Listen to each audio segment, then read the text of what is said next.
Use fascia as my focal point anymore to solve musculoskeletal pain, and I don't think you should either. And before you freak out or come at me, just know that I say this as a place of reverence for fascia. I think it's an incredible connective tissue. There's so much beauty in it. It's magical, and it is not the only place to explore when your commitment is to rid your clients of musculoskeletal pain. There's the anatomy that backs that up. And I went over all that anatomy on fascia and where we get this information from, where I derive my information from. I outlined all of that yesterday in Tuesday training on my YouTube channel. You're welcome to go look at that. It's for free. So I like to use the anatomy to help me understand what the body actually needs, because that's what the body's made up of, is anatomy. And even if we just take the most simplistic space here on this conversation and decide that working with fascia is only one piece of the connected whole, we don't want to extract one piece of the connected whole. That's what we know about pharmaceuticals. They take an active out of a plant, and then it's not holistic anymore. And it does radically do some things, but it doesn't solve the whole. And if you're looking to repattern someone's musculoskeletal makeup, their structure, so that it functions fully and without pain, then you need to focus on the whole. So one of the things that happens when we look at techniques for fascia, or any technique actually, any technique is a half promise. A technique is a half promise because it's only an extract. It's an active, it's one piece of the whole puzzle. Techniques are great, but you're never going to be able to solve every problem just by stacking a bunch of techniques together. That's taking bookmarks, and putting them together and thinking you have a novel written about that. That's just not how the body works. And it's the longer road. Now, I understand why we want to learn techniques. I know a ton of them as well. But the technique is the promise that it'll be quick and fast, and it'll be accurate, and you'll get there. But it's really the longer road if you believe that the technique is going to give you all the answers, and then you scratch your head wondering why it doesn't, and then go look for the next technique, and then be reminded of that again, and then stack, rinse and repeat, rinse and repeat. If there was one technique that worked, we'd all be doing it by now. Bodywork is not new. Movement, manual, expert level, all the things, it's not new. It's been around for a really long time. So if there was just one technique that was the answer, we'd all be doing it. What I think we need is to create long-term solutions, is we need a holistic view of it. That's why there's differences between methods and techniques. And we're all looking for an answer fast. I get that. We've been bombarded with information. We've been bombarded with hype.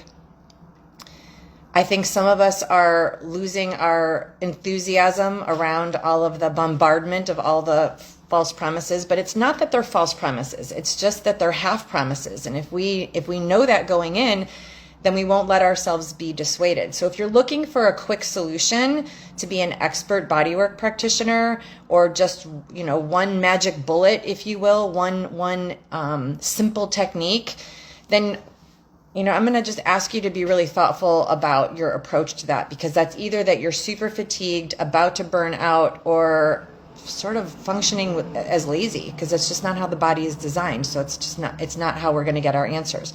I'm not saying don't learn techniques, and I'm absolutely not saying don't focus with fascia. What I'm saying is that is not the only structural tissue that's needed to solve the problem, and any technique, fascia related or otherwise, is only part of the puzzle.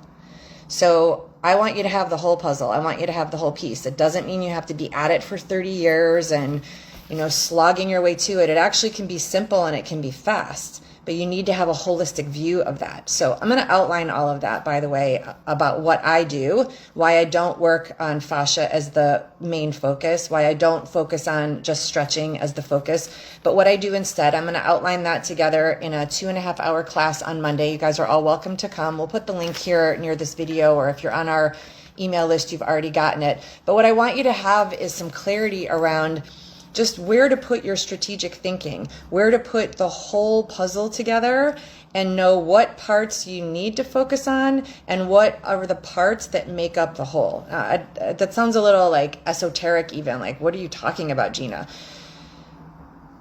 I believe that in order for us to solve the puzzle, we need to be steeped in knowledge about anatomy, well versed in our practice of that anatomy, and in addition, third category, very clear on how it goes wrong, how the anatomy gets into a problem, so that we can then address that and then know how to address that. So sometimes the technique gives us the how to address it, but my question back is how to address what? So just picking on fascia again, and remember, I love fascia, so I'm not picking on it, but I'm just using it as our illustration right now in this conversation. If I were to say that the fascia was the problem, the fascia was bound, and so the fascia needs to be unbound, and I'm going to use this technique to unbind the fascia, cool, that makes sense. Except it doesn't. Because what we haven't answered is how did that fascia get bound in the first place? If we haven't figured out how the fascia got bound in the first place, then we haven't really solved the problem. What we've done is techniqued the symptom. And if we technique the symptom, it may reappear, probably will, if we haven't resolved the source of how that symptom came to be. So I want you to be able to know how did the symptom come to be, what to do about that, and which technique might I pull on in order to create that solution. That's the whole scope of what I know is needed to be able to solve the musculoskeletal results that you want to create. And I know you want them. I want them for you as well.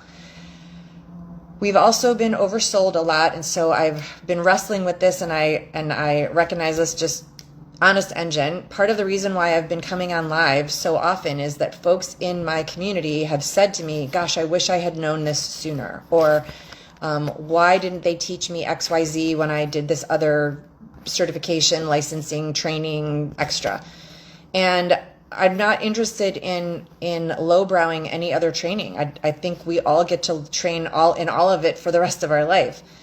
But I think when we're looking for a magic solution, or when we've been marketed to think that there is a magic solution, then we start to distrust all of them.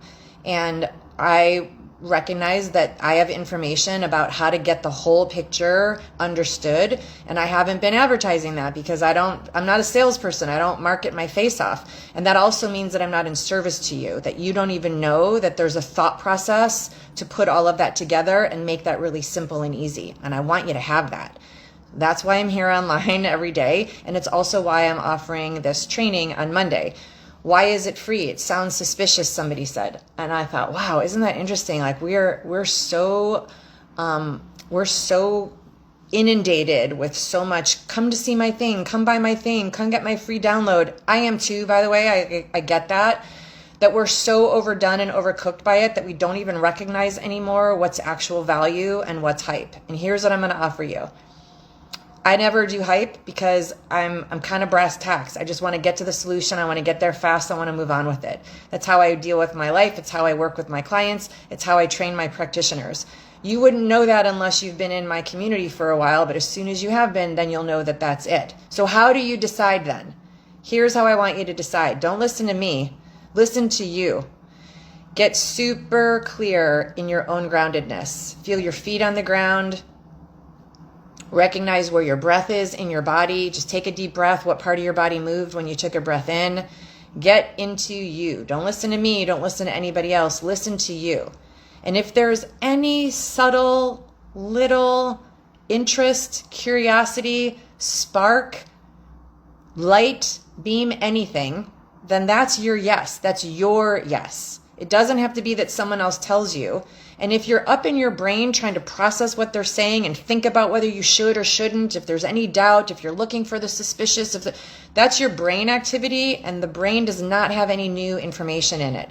The brain is a beautiful organ, and it is a recall organ. It doesn't come up with new ideas. Your higher knowing is what comes up with new ideas. Once you know that thing that your higher knowing wanted you to know, your brain will recall it. That's the order of things. So we get to use our anatomy to solve the client problems. We also get to use our anatomy to solve our own questions and curiosity. So ground yourself, take a breath in, and what does your inner knowing tell you? Are you even a little bit sparked with curiosity? If the answer is yes, then come to the training. It's free, there's no obligation. If the answer is no and you're getting like skin crawling and like, ugh, I don't like this person, I don't think what they're, then the answer is no. And I don't have to be hurt by that. You don't have to be offended by it either. Your answer of yes or no is super clear. You might need more information to then take your next steps. But your first step, your first instinct is the instinct to go by in all things, including when you're working with a client. And the thing about instincts is that your instincts get stronger when you are more confident about what you know.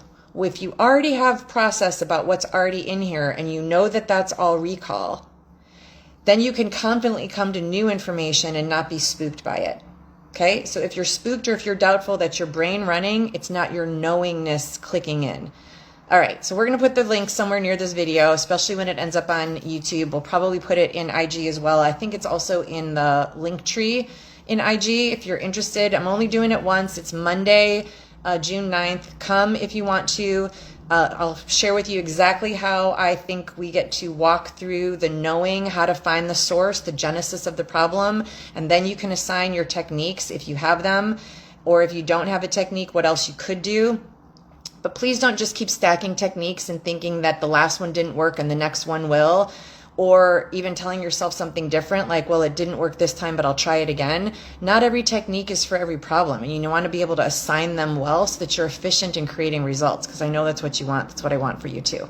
All right, guys, that's all for me now. I'm actually headed into another training. I'm doing a 3-hour training for my Schatz Method crew practitioners. We do specialty trainings every month. I can't invite you to that one because it's only open to alum who actually know the method. But that's where I'm headed right now, and I will see the rest of you, I hope, on Monday in our Way of the Master Practitioner training. See you then.